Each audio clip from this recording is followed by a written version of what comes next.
Untuk mengetahui tujuan pembelajaran dari materi kita, interaksi antar ruang negara-negara di benua Asia dan benua lainnya. Tujuan pembelajaran, kamu nanti dapat menjelaskan kondisi geografis benua Asia dan benua lainnya. Dapat mendeskripsikan kondisi alam negara-negara di dunia. Dapat mengidentifikasi potensi sumber daya alam benua Asia dan benua lain. Pada minggu lalu, di pertemuan pertama, kita sudah mempelajari kondisi geografis benua Asia. Secara astronomis, benua Asia terletak pada posisi 26 derajat bujur timur sampai 170 derajat bujur barat dan 11 derajat lintang selatan sampai 80 derajat lintang utara. Secara geografis, benua Asia dibagi menjadi 5 kawasan, yaitu Asia Barat, Asia Timur, Asia Tengah, Asia Tenggara, Asia Selatan. Ada 5 jenis iklim di Asia, yaitu iklim tropis, subtropis, kontinental kutub, kontinental, dan gurun. Benua Asia terbagi atas beberapa bagian, yakni pegunungan lipatan muda, plato tua, dataran rendah utara, daerah dataran rendah dan lembah sungai, serta daerah gurun. Maka pada hari ini kita akan membahas benua Amerika. Lihat peta yang ditampilkan. Secara astronomis, benua Amerika terletak di 83 derajat lintang utara sampai 55 derajat lintang selatan dan 170 derajat bujur barat sampai 35 derajat bujur timur. Secara geografis, benua Amerika dibagi menjadi 3 kawasan, yaitu Amerika Utara, Amerika Tengah, Amerika Selatan. Ada 4 jenis iklim di Amerika, yakni iklim kutub, subtropis, tropis, dan semi gurun dan gurun. Geologi benua Amerika terbagi dalam 3 relief, yakni relief pegunungan, dataran rendah, dan dataran tinggi. 3. Benua Eropa.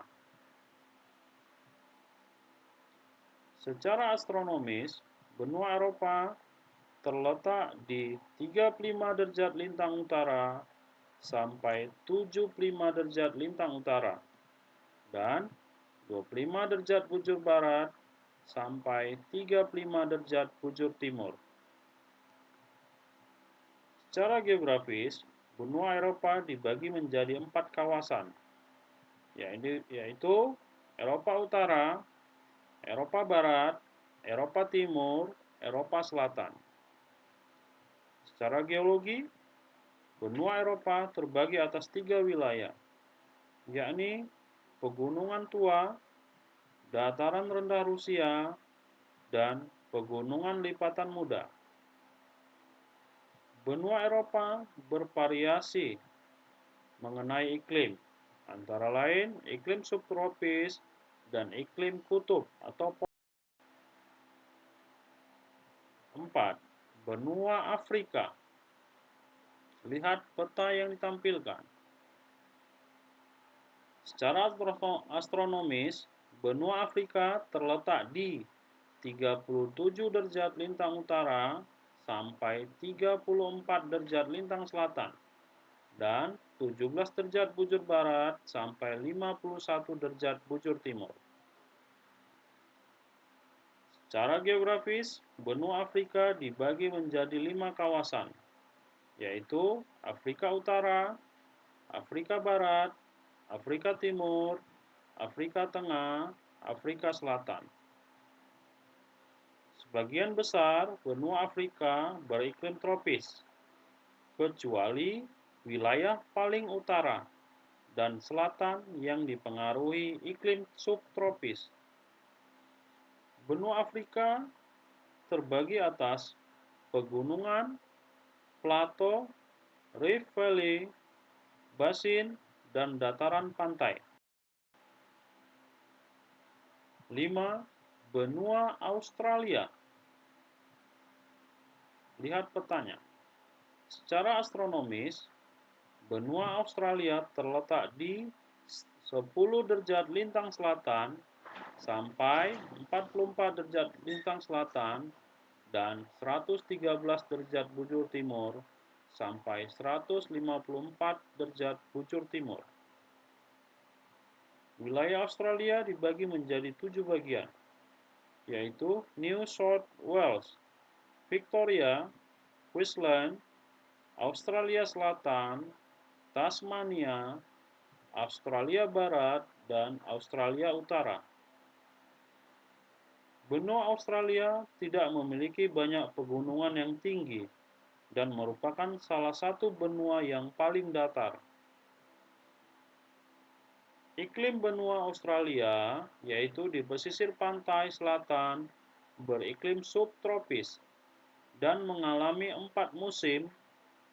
Di pantai timur dipengaruhi angin pasat. Di bagian selatan, hujan terjadi pada bulan Juni ketika musim dingin. Kondisi alam negara-negara di dunia. 1. Jepang. Lihat peta Jepang. Secara astronomis, Jepang terletak di antara 30 derajat lintang utara sampai 47 derajat lintang utara dan di antara 128 derajat bujur timur sampai 146 derajat bujur timur. Jepang mengalami 2 iklim, yaitu iklim subtropis dan iklim sedang. Jepang didominasi oleh pegunungan 75% yang merupakan bagian dari rangkaian sirkum Pasifik. Jepang merupakan negara industri. Komoditas utama adalah barang elektronik dan kendaraan bermotor. Pertumbuhan penduduk 0,01% per tahun. Sekitar 90% penduduk Jepang berdiam di kota, khususnya di Pulau Honshu.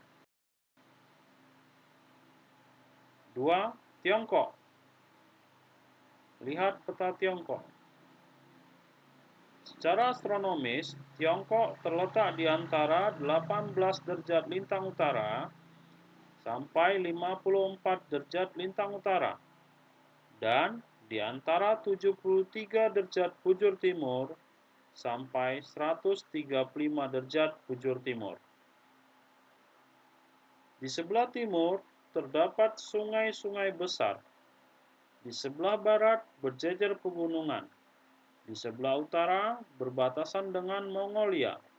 Di daerah selatan terdapat daerah aliran sungai Yangtze. Tiongkok merupakan salah satu negara penghasil ikan terbesar di dunia. Tiongkok mengenal 2 iklim, yaitu iklim musim dan iklim kontinental. Tiongkok merupakan negara dengan penduduk terpadat di dunia. Tahun 2016, jumlah penduduknya 1,37 miliar jiwa. 3. Amerika Serikat. Lihat peta Amerika Serikat. Secara astronomis, Amerika Serikat terletak di antara 24 derajat 33 menit lintang utara sampai 70 derajat 23 menit lintang selatan dan 172 derajat bujur timur sampai 66 derajat bujur timur. Di bagian barat Amerika Serikat terdapat deretan pegunungan. Di bagian tengah terdapat daerah dataran rendah yang banyak memiliki danau. Di bagian timur terdapat dataran tinggi dan pantai yang dibatasi oleh pegunungan Apalase. Mata pencarian utama penduduk adalah pada sektor jasa dan industri. Iklim Amerika Serikat sangat dipengaruhi keadaan alam. Tingkat pertumbuhan penduduk Amerika Serikat 0,6% per tahun. Sebagian besar tinggal di perkotaan. Sampai jumpa di pertemuan ketiga. Semoga kita semua dalam keadaan sehat, pahami materi yang sudah dipelajari, jaga kebersihan, jika keluar rumah, gunakan masker. Terima kasih. Thank you. Assalamualaikum warahmatullahi wabarakatuh.